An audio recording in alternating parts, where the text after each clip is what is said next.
নদীর কি এক অবস্থা, নদীর অবস্থা ভয়ঙ্কর, খুবই ভয়ঙ্কর নদী। এই জায়গা দিয়ে পুরোটা নদী ভেঙে যাচ্ছে। আশেপাশে ও বা ও আল্লাহ, কি এক অবস্থা নদীর, পুরাটা নদী কি গভীর, আল্লাহু আকবার। এটা এক সময় মানে খুবই ভয়ঙ্কর ছিল। আপনার উম, গাছ ছিল, এই সমস্ত গাছগুলো অনেক হিউজ পরিমাণ ছিল। এখন অনেকটা শান্ত হয়ে গিয়েছে। অশান্তটা শান্ত শান্ত, পুরো একদম শান্ত এলাকা, শান্ত।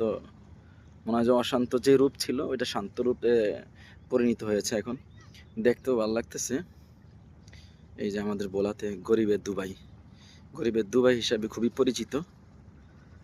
জায়গাটা খুবই সুন্দর, কিন্তু কিছু কিছু নোংরা মাইন্ডের মানুষ জায়গাটা নষ্ট করে ফেলেছে। এমনি জায়গাটা খুবই অসাধারণ, লুকিং লাইক আ ওয়াও, চমৎকার একটা জায়গা। বিকালের ওয়েদারটা খুব সুন্দর।